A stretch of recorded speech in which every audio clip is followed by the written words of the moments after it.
Dinosaurs, जो रेंगने वाले जीवों के वंशज थे, लेकिन आकार में बहुत ही बड़े। डायनासोर्स ने पृथ्वी पर बहुत ही लंबे समय तक राज किया। करीब 14 करोड़ सालों तक इस धरती पर इन दैत्याकार छिपकलियों का राज था। तो उसके बाद क्या हुआ कि ये डायनासोर्स कहाँ विलुप्त हो गए? आखिर वो कौन सी घटना थी जिसने इनका नाम और निशान मिटा दिया? इसे जानने के लिए हमें पिछले समय में फिर से वापस जाना पड़ेगा। तो आइए चलते हैं आज से 6.5 करोड़ साल पीछे। आज से करीब 6.5 करोड़ साल पहले धरती का मौसम काफी सुहाना था। चारों तरफ पेड़ पौधे, सूरज की धूप और समुद्र से आने वाली ठंडी ठंडी हवाएं और ये डायनासोर्स। परंतु यहाँ डायनासोर्स के अलावा एक और प्रजाति थी जो आकार में बहुत ही ज्यादा छोटे थे। वो आज के चूहे जैसा दिखता था।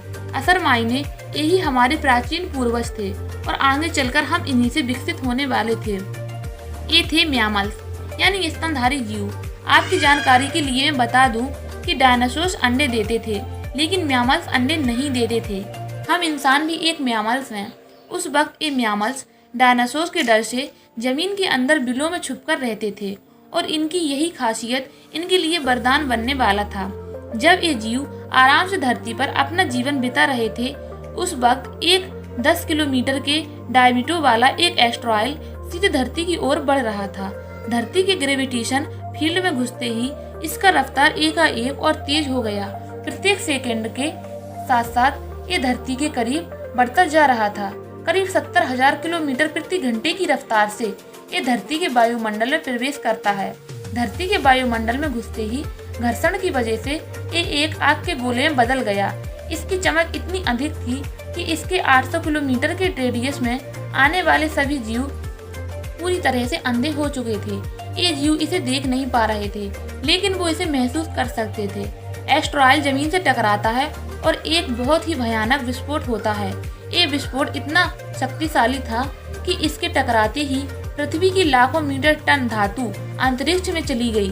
विस्फोट वाली जगह पर 180 किलोमीटर चौड़ा और 20 किलोमीटर गहरा गड्ढा बन गया। इस गड्ढे का सारा मेटल आसमान में धूल के बड़े बादल का निर्माण किया।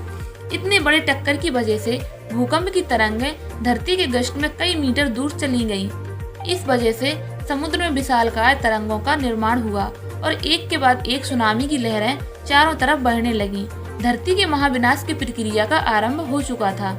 इस विस्फोट में रेडिएशन की मात्रा इतनी अधिक बढ़ गई कि इसके 800 किलोमीटर के दायरे में आने वाले सभी जीव जल के पूरी तरह से राख हो गए। पेड़ पौधों के अंदर मौजूद सारा जल गर्मी के कारण भाप में बदल गया। इस महाविनाश में उड़ने वाले जीव इन जमीनी खतरों से तो बच गए, लेकिन विस्फोट की वजह से जितना भी धूल पत्थर अंतरिक्ष में गया था, 40 मिनट के बाद वो आग के गोले के रूप में बरसने लगे। साथ ही एक धूल का बहुत बड़ा तूफान 20,000 किलोमीटर प्रति घंटे की रफ्तार से धरती पर मौत लेकर आ रहा था। ये धूल के बादल कई किलोमीटर मोटे थे, जिसकी वजह से धरती पर सूरज की रोशनी का पहुंच पाना असंभव हो गया। कई सालों तक धरती पर सूरज की रोशनी नहीं पहुंच पाई और इसके परिणाम स्वरूप धरती पर पेड़ पौधों की लगभग सारी आबादी खत्म हो गई थी। इस बादल ने धरती को चारों तरफ से ढक लिया था। विस्फोट के 90 मिनट के बाद धरती का तापमान 150 डिग्री तक पहुंच गया था। इसकी वजह से जो डायनासोर विस्फोट के इलाकों से बहुत दूर थे, वो भी गर्मी की वजह से बच नहीं पाए। इस महाप्रलय में धरती के कुल 75% आबादी पूरी तरह से साफ हो गई थी, लेकिन ये महाप्रलय किसी के लिए फायदेमंद साबित होने वाला था।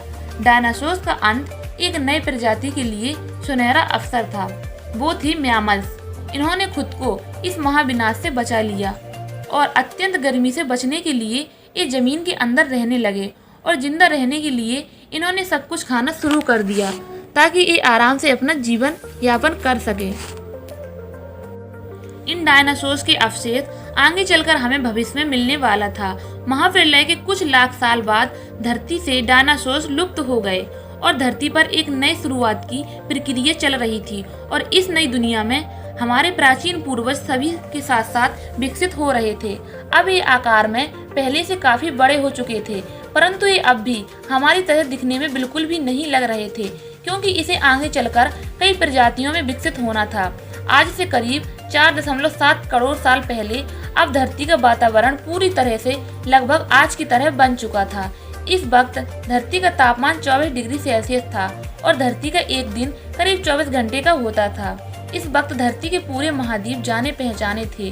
केवल एक नए भूभाग की रचना बाकी रह गई थी। धरती के टेक्टोनिक प्लेट में एक बार फिर से हलचल हुई। धरती के दो बड़े बड़े द्वीपों को एक दूसरे के पास ले जा रही थी। ये वही भूभाग है जहां आज इस वीडियो को देखने वाले अधिकतर लोग रहते हैं। ये है इंडिया, जो एशिया महाद्वीप की ओर तेजी से बढ़ रहा था। इन दोनों द्वीपों के आपस में टकराने से एक नए भू श्रृंखला का निर्माण हुआ, एक नई पर्वत श्रृंखला हिमालय। और ये है दुनिया की सबसे ऊंची चोटी माउंटेन एवरेस्ट के नाम से जो जानी जाती है।